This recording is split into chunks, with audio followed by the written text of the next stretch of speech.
Welcome to Pragati education 24। आप सभी का एक बार फिर से स्वागत है आपके अपने YouTube चैनल प्रगति एजुकेशन 24 में।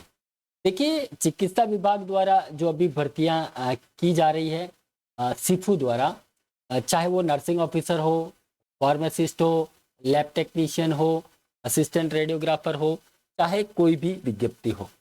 देखिए, लगभग प्रोविजनल लिस्टें जारी कर दी गई हैं। आचार संहिता लगने के कारण कुछ थोड़ा प्रोसेस डिले हुआ है। हालांकि प्रोविजनल लिस्टें जारी हो चुकी है। जिसको कोई भी आपत्ति है उन्होंने अपनी आपत्तियां दर्ज करवाई हैं। कुछ मामले माननीय उच्च न्यायालय की शरण में भी गए हैं। उसी एक मामले के बारे में आज हम बात करने वाले हैं। महिला स्वास्थ्य कार्यकर्ता एएनएम, यानी एएनएम भर्ती जो भी 2023 जो भी की जा रही है, उसी को लेकर एक अपडेट है।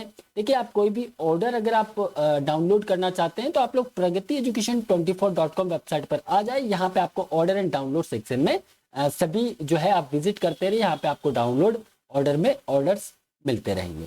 देखिए, हम लोग आपको लिए चलते हैं सबसे पहले तो उस न्यूज की तरफ जो न्यूज आज जारी की गई है न्यूज़पेपर द्वारा, और इसी न्यूज के बारे में हम बात करेंगे। और बाकी इसके क्या नियम है वो नियम भी आपको हम बताएंगे अभी कि इसमें कौन गलत है, क्या स्टूडेंट ने सही किया है या जो भी है, उसके बारे में आगे हम बात करने वाले हैं। देखिए, दिव्यांग को नियुक्ति से वंचित क्यों किया। माननीय न्यायालय द्वारा, हाईकोर्ट द्वारा एक आदेश पारित किया गया है कि जो दिव्यांग है उसको नियुक्ति से क्यों वंचित किया गया है। महिला स्वास्थ्य कार्यकर्ता भर्ती 2023 चिकित्सा विभाग की महिला स्वास्थ्य कार्यकर्ता यानी कि एएनएम की भर्ती की जा रही है। उसमें दोनों पैरों से दिव्यांग अभ्यर्थियों को नियुक्ति नहीं देने पर हाईकोर्ट ने प्रमुख चिकित्सा सचिव, चिकित्सा निदेशक व स्वास्थ्य एवं परिवार कल्याण संस्थान यानी कि सीफू के निदेशक से जवाब तलब किया है।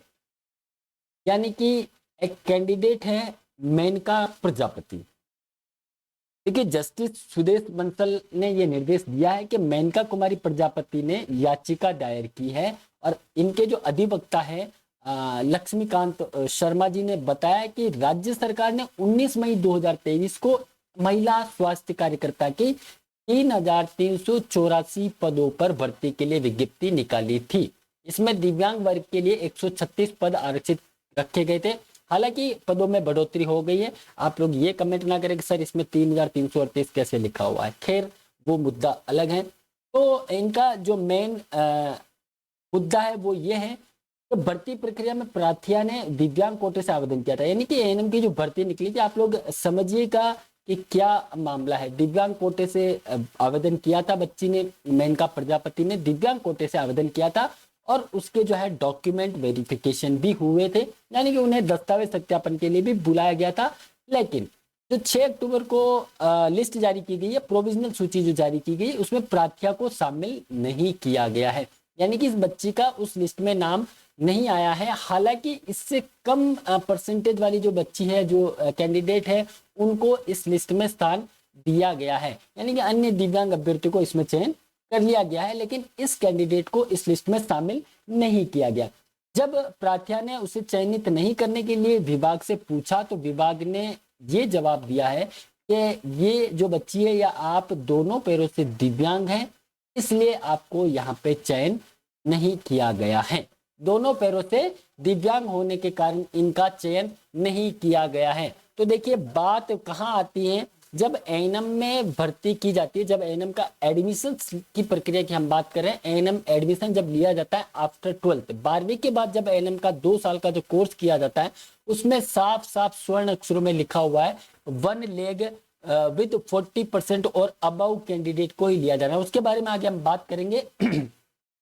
तो देखिए, डिपार्टमेंट ने ये अपना पक्ष रखा है कि दोनों पैरों से दिव्यांग होने के कारण उसे चयनित नहीं किया गया है। लेकिन प्रार्थिया जो है वो एएनएम कोर्स भी कर चुकी है और उन्होंने सीएचए में भी काम किया है। कोविड हेल्थ सहायक के पद पर संविदा पर काम किया है। अगर वो दोनों पैरों से दिव्यांग है तो सीएचए में किस प्रकार से उन्होंने वर्क किया होगा। हालांकि दोनों पैरों से दिव्यांग होने के बाद भी महिला स्वास्थ्य कार्यकर्ता के पद पर कार्य करने में जो कैंडिडेट है वो सक्षम है, ये उनका कहना है। इसलिए उसे भी चयन प्रक्रिया में शामिल कर नियुक्ति दिलवाई जाए।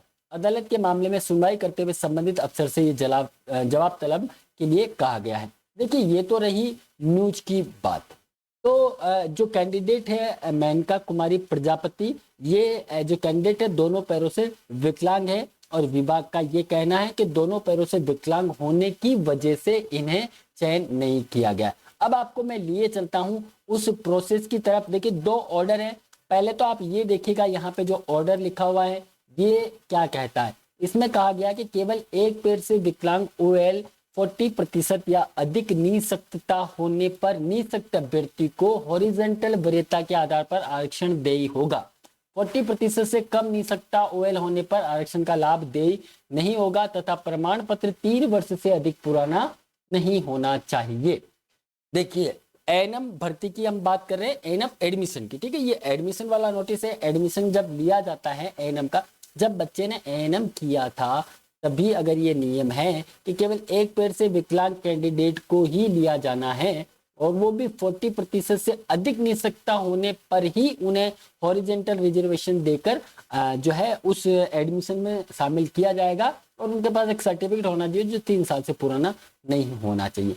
देखिए अगर कैंडिडेट को एडमिशन दिया गया है तो कैंडिडेट ने अगर याचिका दायर की है तो उस कैंडिडेट के जो इतने वर्ष खराब हुए हैं, अगर निर्णय आता है और अगर बच्चे को इसमें शामिल नहीं किया जाता है तो जो 2 साल 3 साल बच्चे ने खराब किए, यानी कि 2 साल तो आपने कोर्स किया होगा और उसके बाद हो सकता है आप पुराने कैंडिडेट हो या फिर CHA में भी किया है, तो आपके 3 से 4 साल जो वेस्ट हुए उसकी जिम्मेदारी कौन लेगा। एक तो ये चीज आप समझिएगा। दूसरा देखिए ये मुद्दा डिपार्टमेंट और कोर्ट का है, हम आपको केवल समझा सकते हैं कि क्या चीज है।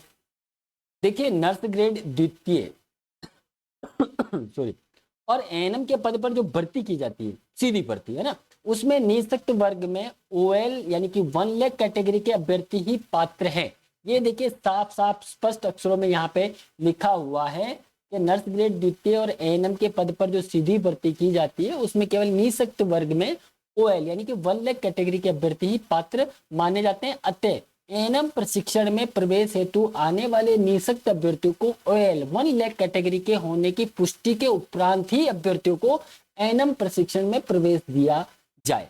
आप द्वारा प्रवेश के समय OL यानी कि 1 लाख कैटेगरी के अतिरिक्त किसी अन्य निःशक्त को प्रवेश दिया जाता है तो प्रधानाचार्य स्वयं इसके लिए जिम्मेदार होंगे।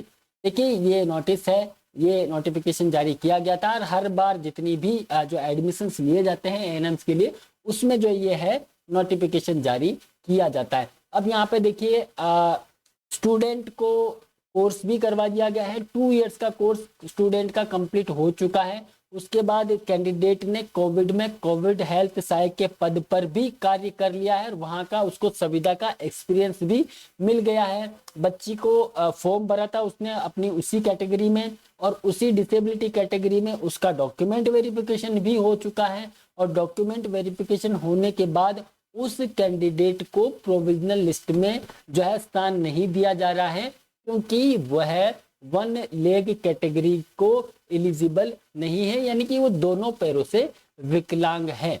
तो दोनों पैरों से विकलांग के लिए क्या नियम है ये विभाग और हाई कोर्ट इसका निर्णय लेंगे। बाकी अगर ऐसा कुछ है तो देखिए कैंडिडेट भी आप लोग भी थोड़ा सा ध्यान रखें इन चीज़ों का। जब आपके एडमिशन्स होते हैं आपको कुछ थोड़ी बहुत जानकारी होनी चाहिए, नहीं है तो आप किसी से कोई जानकारी ले ले इसके बारे में, उसके बाद ही आगे की प्रक्रिया आप करें।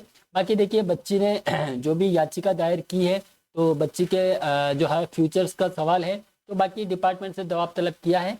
हमें ये जो न्यूज़ था और ये जो नियम है ये आपके सामने है और इसे आप देख सकते हैं। बाकी हम मिलते हैं एक नई अपडेट के साथ, तब तक आप बने रहिए हमारे साथ। थैंक यू, धन्यवाद।